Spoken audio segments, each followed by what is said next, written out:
Assalamualaikum warahmatullahi wabarakatuh. Perkenalkan, saya Aprilia Widyastuti, guru mata pelajaran ekonomi di SMA Negeri 4 Cibinong, Kabupaten Bogor, Dinas Pendidikan Provinsi Jawa Barat. Pada kesempatan kali ini, saya akan memaparkan materi ekonomi di kelas 12, yaitu siklus akuntansi perusahaan jasa.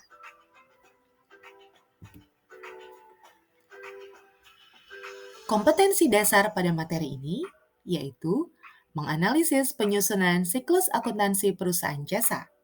Dengan tujuan pembelajaran pada part 1 ini, 1. Peserta didik dapat mendeskripsikan karakteristik perusahaan jasa. 2. Peserta didik dapat membedakan bukti transaksi. 3. Peserta didik dapat membedakan mekanisme debit dan kredit dengan benar. Yuk, langsung saja kita mulai. Nah, di sini saya menyajikan beberapa gambar sebagai stimulus. Ada 9 gambar.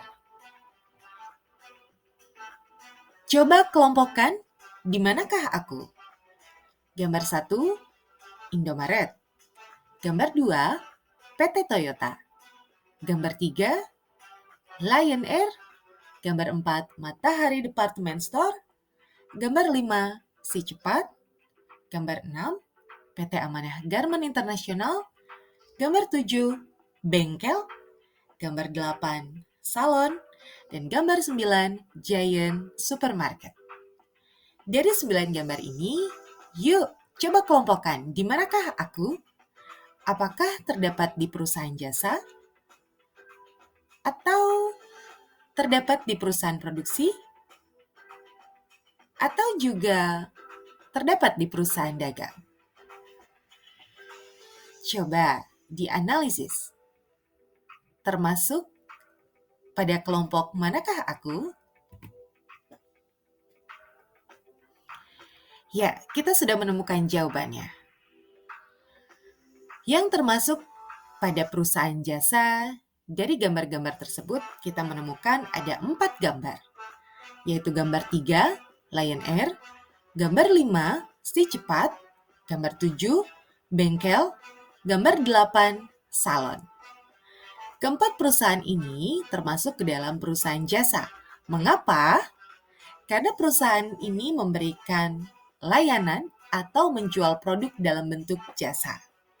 Lion Air memberikan jasa pelayanan penerbangan atau jasa transportasi. Si Cepat memberikan jasa layanan pengiriman barang. Bengkel memberikan jasa servis kendaraan. Salon memberikan jasa perawatan. Lanjut, perusahaan produksi. Pada gambar-gambar yang kita temukan, ada 2 perusahaan yang termasuk ke dalam perusahaan produksi, yaitu PT Toyota memproduksi kendaraan dan PT Amanah Garmen memproduksi pakaian. Kita lanjut ke perusahaan dagang. Dari gambar yang ditemukan, ada 3 perusahaan. Yang pertama, ada Indomaret. Yang keempat, ada Matahari Department Store. Dan yang kesembilan, ada Giant Supermarket. Perusahaan-perusahaan ini masuk ke dalam perusahaan dagang. Mengapa? Karena pada perusahaan ini menjual produk-produk yang siap pakai tanpa mengubah bentuk produk tersebut. Jadi, perusahaan dagang membeli suatu produk atau barang, mengambil keuntungannya, lalu menjual kembali kepada masyarakat tanpa mengubah bentuk atau wujud dari produk barang tersebut. Nah, kita fokus ya pada materi perusahaan jasa. Jadi, bisa kita simpulkan bahwa perusahaan jasa merupakan organisasi bisnis yang aktivitasnya memberikan layanan kepada pelanggannya. Perusahaan jasa juga memiliki karakteristik atau ciri-ciri khusus. Yang pertama, kegiatan usahanya memberikan pelayanan bagi pelanggan dengan menerima balas jasa.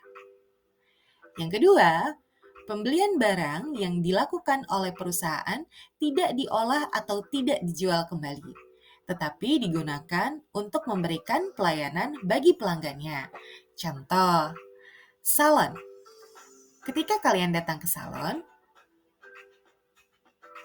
petugas atau karyawan salon tidak mungkin menjual alat-alat atau perlengkapan salonnya kepada Anda. Tetapi alat-alat yang dipakai di dalam salon, yang dibeli oleh pihak salon, dipakai atau digunakan untuk memberikan pelayanan bagi pelanggannya. Berbeda ya dengan perusahaan dagang tadi. Ciri yang ketiga, laba yang diperoleh perusahaan jasa berasal dari pendapatan jasa dikurangi dengan beban-beban yang telah dikeluarkan.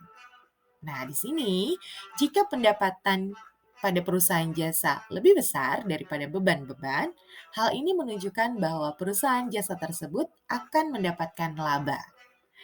Namun sebaliknya, jika beban-beban yang dikeluarkan oleh perusahaan lebih besar dari pendapatan yang diterima, maka perusahaan ini dapat dikategorikan sebagai perusahaan yang mendapatkan rugi.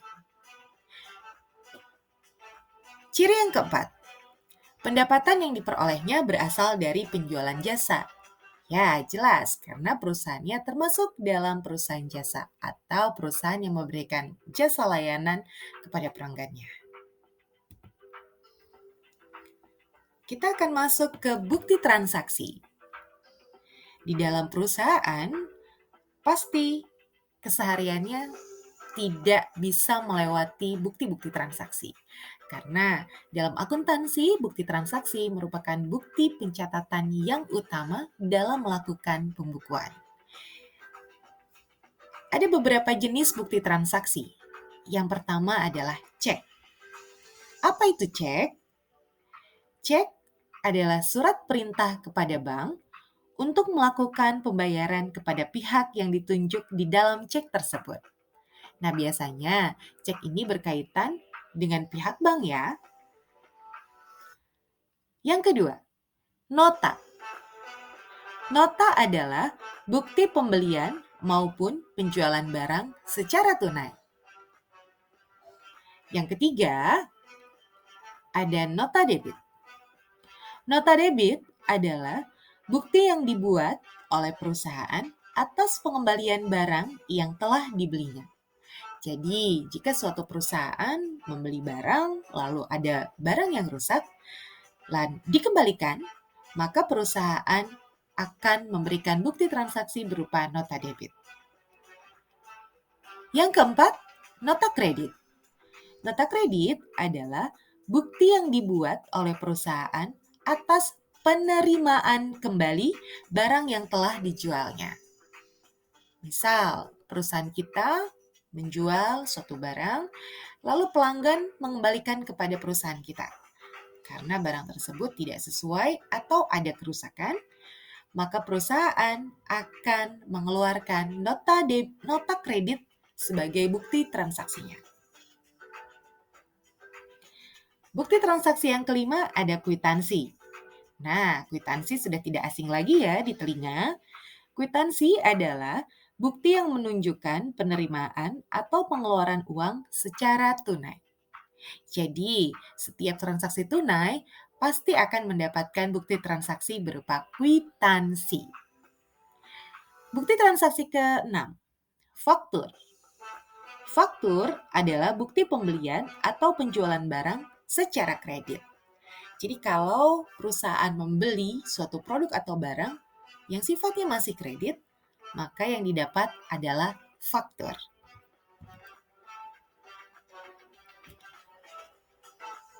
Pada perusahaan jasa kali ini, kita akan menemukan golongan akun. Seperti yang sudah dipelajari di materi sebelumnya pada persamaan dasar akuntansi, kita sudah mengenal beberapa akun ya. Nah, di sini ada 5 akun.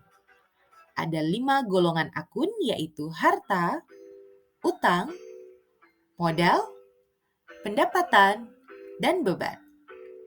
Nah, setiap golongan akun memiliki mekanisme debit dan kreditnya masing-masing ya. Jadi, harta, utang, modal, pendapatan, dan beban memiliki mekanisme debit dan kreditnya sendiri-sendiri. Tentunya berbeda-beda. Nah, untuk mempermudah dalam memahami harta, utang, modal, pendapatan, beban ini berada di posisi debit atau kredit, kita lanjut dengan menggunakan alat peraga.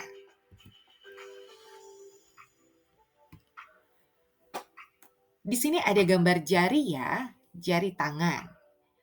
Nah, biasanya jari tangan ini punya nama-nama ya.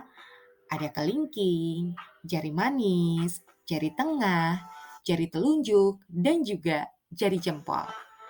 Nah, kali ini kita akan belajar menggunakan alat peraga jari ya. Jari kelingking kita ganti dengan jari harta, jari manis kita ganti dengan jari utang, jari tengah kita ganti dengan jari modal, jari telunjuk kita ganti dengan jari pendapatan, dan jari jempol kita ganti dengan jari beban. Nah, di sini ada lagunya, lagu mekanisme debit kredit. Lagu ini dibuat untuk memudahkan kalian dalam memahami materi mekanisme debit kredit ya. Nada ini dinyanyikan dengan nada Doraemon ya. Lagunya dinyanyikan dengan nada Doraemon, masih ingat? Kita coba ya.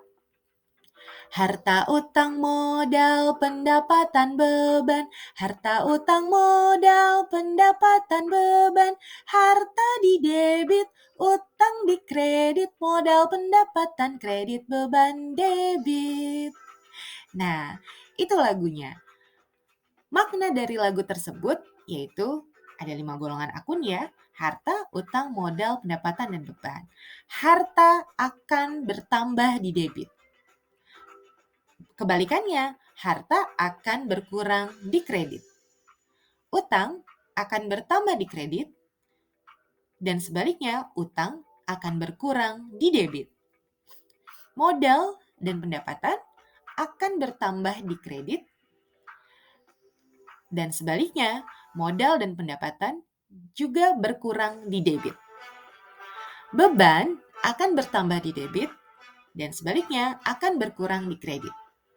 Nah, jadi di sini kita menemukan ada 2 jari yang bertambahnya di debit ya.